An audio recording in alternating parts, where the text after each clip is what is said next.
Agora eu vou falar sobre os jogos cognitivos e os jogos corporais. E os jogos cognitivos, eles são voltados para o raciocínio lógico matemático. E são nesses jogos que o aluno testa e compõe um raciocínio capaz de enfrentar todas as situações do cotidiano, porque todos os dias no seu cotidiano existem problemas a serem resolvidos. No nosso cotidiano, no nosso dia a dia, existem N situações que nos colocam diante de escolhas. Ou a gente, escolhas de uma forma ou de outra, se você escolhe uma coisa, você vai perder outra. E se você pensa em escolhas, você precisa também pensar que essas escolhas que você vai fazer vão resolver algum problema, resolver alguma situação. E o jogo proporciona isso também. O jogo amplia a criação de cálculo mental, porque nós vamos calcular, né? Aprender a calcular. Exige grande período de concentração e de atenção. Até mesmo no dia a dia, nós precisamos estar atentos às nossas ações, atentos e concentrados naquilo que nós precisamos resolver. Também para desenvolver a habilidade de resolver as atividades acadêmicas. O que vem a ser isso? Quando desenvolve o raciocínio lógico matemático, se trata de jogo cognitivo para desenvolver a parte cognitiva, a gente também está proporcionando condições da criança se desenvolver na escola, conhecimento, adquirir raciocínio lógico matemático, das ciências exatas, das ciências humanas, mas tudo de forma clara, com habilidade para resolver as diversas atividades que vão surgir durante a sua vida acadêmica. E um exemplo bacana de jogos para isso são os jogos de xadrez, jogo de baralho. A gente tem aquele jogo pif-paf de baralho, jogo de dama, porque a criança ela está ali com estratégia. Aquele jogo da velha. Se você não sabe jogar o pif-paf, procura alguém próximo de você, que eu tenho certeza que tem muita gente que já jogou, e você pode ensinar as crianças a jogarem. Não faz mal. Gente, tem muita gente que tem preconceito de levar baralho para a sala de aula, mas o baralho é um instrumento bacana para jogo e desenvolver essas habilidades nas crianças. Aí tem os jogos corporais. Para jogo corporal, gente, hoje em dia as crianças precisam muito de jogos corporais. E justamente as crianças precisam estar mais dispostas, elas precisam ter essas propostas de atividades corporais, porque elas estão muito paradas. Elas precisam ter disposição para colocar o corpo em atividade. E as crianças hoje estão paradas demais. Quando elas não estão dentro de casa paradas, elas estão na escola parada, porque fica 4 horas, às vezes, sentado. Quando vai brincar no parquinho, tá batendo, porque nem é batendo. Corre para lá, corre para cá. Lá, tromba com um coleguinha e daqui a pouco vem chorando, falando que fulano bateu, mas não bateu. Simplesmente trombou com um coleguinha. Doeu? Fala que bateu.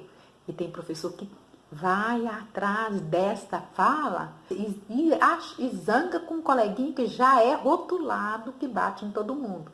Às vezes não aconteceu. Então, tá aí. É um jogo que você vai também fazer uma intervenção e dialogar para ver se realmente se houve o bater ou se houve apenas um esbarro. Aí o que vai acontecer?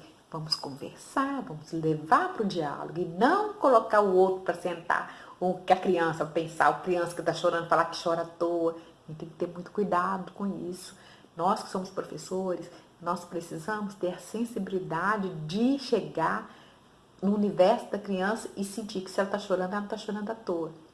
E se ela fala que o outro bateu e o outro chega e fala que não bateu, vamos esclarecer isso. Não deixe de ser um jogo que você, professor, tem a responsabilidade de não tomar partido, mas sim de equilibrar isso, de resolver esse conflito com as crianças, ensinar essas crianças a resolver esse conflito, mas chamando a atenção para uma reflexão das atitudes delas naquele momento, exatamente naquele momento. E não deixar, não, daqui a pouco nós vamos para a sala, vamos resolver isso. Daqui a pouco eles esqueceram. E com relação a esses jogos corporais, a criança precisa ter uma disposição de colocar o seu corpo em atividade.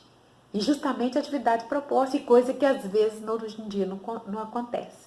Por isso que, para que as atividades de jogos corporais aconteçam, você precisa oferecer para a criança jogos como, por exemplo, estátua, duro ou mole, mímica, não é?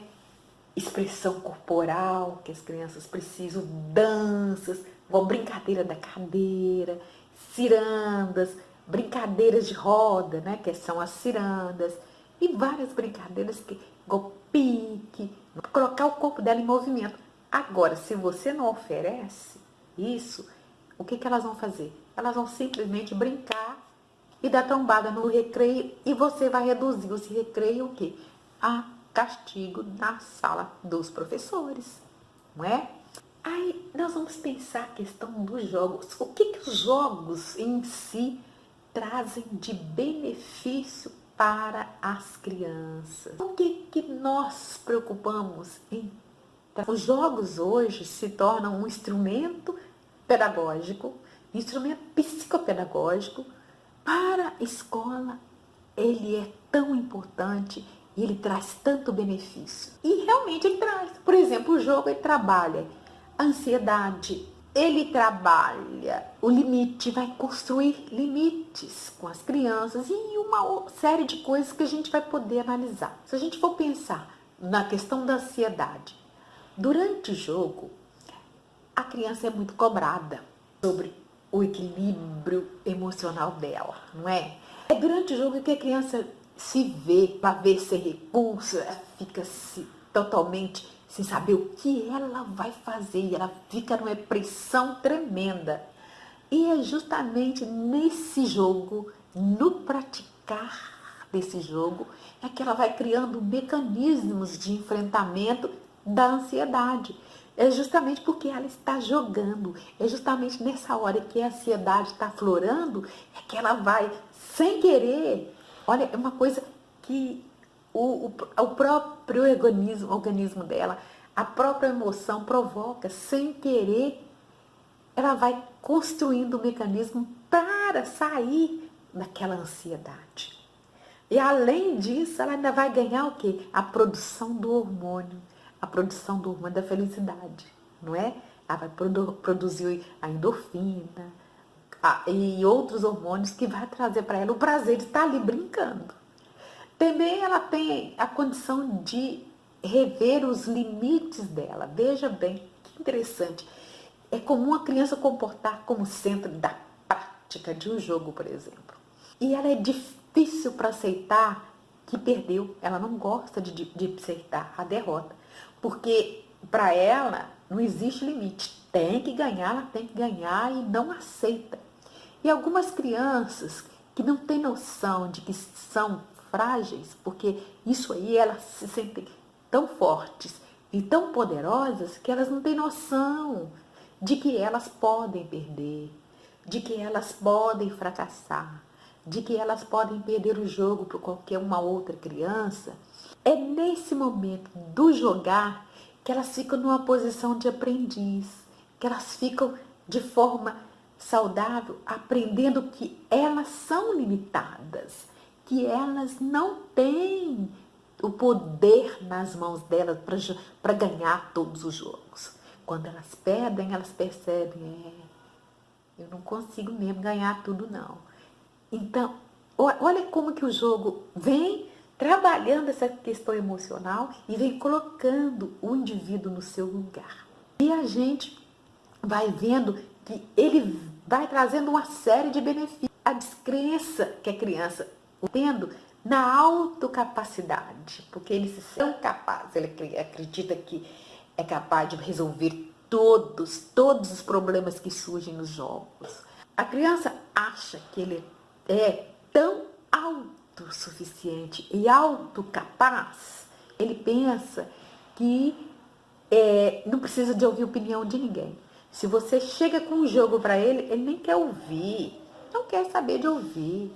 Se tem regras ou se não tem, se o jogo precisa de uma explicação prévia, né, de um conhecimento prévio, não quer saber. Ele já quer sair jogando, porque ele se acha, né, ele é cheio de si, ele pensa que ele sabe. Quando a gente oferece jogos para essas crianças, que elas precisam parar, elas precisam de ouvir regras, elas precisam de ouvir as instruções do jogo, aí sim, ela desenvolve a capacidade de aceitar ajuda, ela desenvolve a capacidade de aceitar opiniões de outras pessoas, porque do contrário, quando elas crescem, elas não são capazes de ouvir a opinião de ninguém, porque elas são cheias delas mesmas, cheias de si.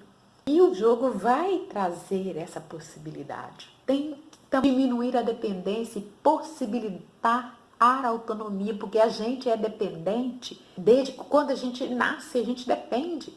A gente depende da mãe, para alguém, né, de um adulto para sobreviver, para alimentar, para tudo. E, no entanto, à medida que a gente vai crescendo, a gente vai se tornando independente. Mas chega uma certa altura do campeonato que essa independência nos incomoda a ponto de nos tornarmos novamente dependentes. A criança gosta por como ela se acomoda, porque sempre tem alguém fazendo por ela. E o jogo